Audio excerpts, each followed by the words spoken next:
Bravo Vail is always bringing in consistently incredible musicians. I'm happy to be here with the Escher String Quartet playing this weekend for Bravo Vail. Gentlemen, thank you so much for joining me on the couch this morning. Yeah, our pleasure to be here. Pleasure. Yeah, we got a whole crew. It's good stuff. You have a whole string quartet. How many times do you get that? I know, right? This might be the first. Okay. We have an official string quartet. I know we don't look as exciting as the last two guys, but we actually are. On the inside, you were wearing the one pieces. Yeah, exactly. Trying to be constantly broadcasting. We're actually that. rethinking our wardrobe to constantly. So. We might do a collaboration with them. Yeah. If you ever have an outdoor venue that's like in the September, October time frame, Perfect. boom. Yeah. Yeah. There are the guys. microwave suit's going, you stay nice and warm. Absolutely. Yeah. Maybe some odd sound reverberations come off that material. Who knows? Yes. Yeah. Yeah. What are your experiences with Bravo Vail? I know that one of you has worked with them in the past before. Yeah, this is, I think, the third summer that I've been working for Bravo, but it's been over the course of 12 years, so I've been coming here since 2009. And I was here last summer, actually, when Bravo was one of the only festivals across the entire country to actually go forward with some form of live music. So you can imagine, after 4 months of being locked down in Philadelphia, coming out here for 3 weeks and performing and being in this beautiful part of the country was nice change of pace. Yeah, absolutely. I'm sure. I'm Going jealous. From major metropolitan area to tiny little mountain town. Yeah, absolutely. And, as I said before, being one of the only festivals to actually present live music, we were in very, very rare company to be doing that. So, I mean, all the credit goes to Bravo for having the foresight and the courage to try and move forward with something. Yeah. And so it's great to be back here now this year, where we can perform indoors again and for live audience. And we can really sort of immerse ourselves into the community. Yeah, speaking of immersive, that's good key word. what the sort of performance is called. It's an immersive experience. Well, yeah, it's such an unusual thing that we're doing here, because we're presenting all 6 Bartók quartets. So it's this sort of monumental string quartet cycle. It's almost like there's a Beethoven cycle that quartets do, and then this is sort of the other seminal set of works for the string quartet. Okay. So it's going to be a really interesting, deep look into this unbelievably important 20th century composer. Okay, so it's all focused on Beethoven then. No, Bartók. No, so Beethoven would be the 19th century seminal output of string quartets. Bartók, one of the great Hungarian composers, 20th century, Bella Bartók. Okay. And so he wrote 6 quartets throughout his entire life. They're all extremely condensed, extremely powerful, complicated at times, and it's a massive undertaking. And we're performing all 6 in 2 days, on Thursday and Friday nights. Yeah, for those who are not familiar with string quartet repertoire, it was a genre that inspired all the composers, well, most of the composers, to write some of their most personal and powerful music. And Beethoven wrote again, to echo what they've been saying, Beethoven wrote the seminal works in the 19th century, and about 100 years later, Bartók wrote what are considered to be the follow-up cycle to those. Even though many composers wrote a lot in between, Bartók's are considered to be the next staple string quartets. So as you guys were sort of prepping for this, you also had to immerse yourselves into Bartók's music then. What was that experience like? Well, it's a lot of work, first of all. Yeah. These pieces are so challenging as an ensemble because they're just very intricate, and there's tons of dialogue between the instruments. There's just the rhythms are very complicated.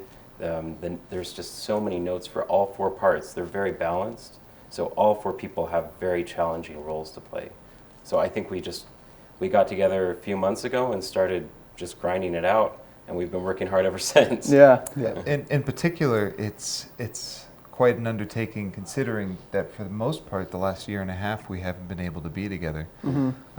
Our last sort of live concert before the pandemic hit was Miami in March 10th of 2020. We flew home the next day, and for the most part, for the next year or so, we barely saw each other. Yeah. So to come back after, the turn of the year and vaccinations and whatnot, it really wasn't until April or May that we started working regularly together. So it's as I said before, it's a major undertaking, and it's something we've had to pretty much think about daily in the last quarter of a year. So a lot of the preparations for this were you guys being solo and kind of talking remotely, Well, it sounds like? We played at various times all those 6 quartets. Okay. But the event here is because we're playing all 6 in 2 evenings. And I think it's going to be a nice experience for the listener because they'll be able to go through the 6 quartets and they'll see the evolution of Bartók's language throughout the 6 quartets. So that's an experience I would like to be personally also sitting in the seat. I want to enjoy this. Yeah, exactly. There's a little less effort to just be sitting out there. But to sort of answer your question, we had to do as much sort of prep work as we could on our own. I mean, we've known that this was going to happen, or certainly it was scheduled to happen back when we were still more or less under lockdown. So a lot of that sort of prep work was individual. And it was so exciting for us back in April or May to finally be together again and finally get to not only immerse ourselves in Bartók's music, but all the other music that we perform throughout the summer season.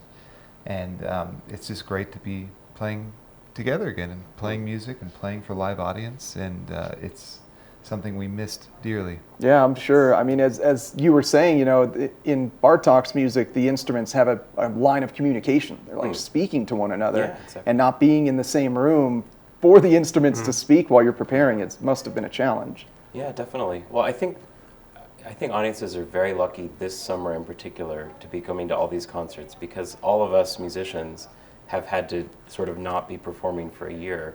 And I think that there's so much gratitude, and we find we can really appreciate what we do now in a different way just because we've had this sort of year off. So I think there's going to be like just even more energy, more excitement, and I think audiences can really enjoy that. And audiences are also really excited to come back to live music. Oh yeah, absolutely. Following up to that, I remember back in November we did one performance in the Northeast, and at that time they allowed, I think, 10 people in the audience, and it was the first time that we played for a live audience for a while. And all of us, despite the fact that it was 10 people in the audience, were just blown away by how, you know, grateful we were to play for people. So this is an exceptional experience. Yeah. Because we took for granted before, I think, like that this lifestyle would keep going to different cities and play different concerts. But now I'm understanding that opportunity can be taken away. So every time I perform, I try to this is probably my last performance. And I'm really enjoying this. No, I don't think it is, Pierre. I know, but I'm thinking this way now because you never know. Like I remember when we were in March, like discussing the future plans. All of a sudden, yeah. Well, this is kind of like a double black diamond of a program. Okay. That's a good analogy. Bring it home to the local community.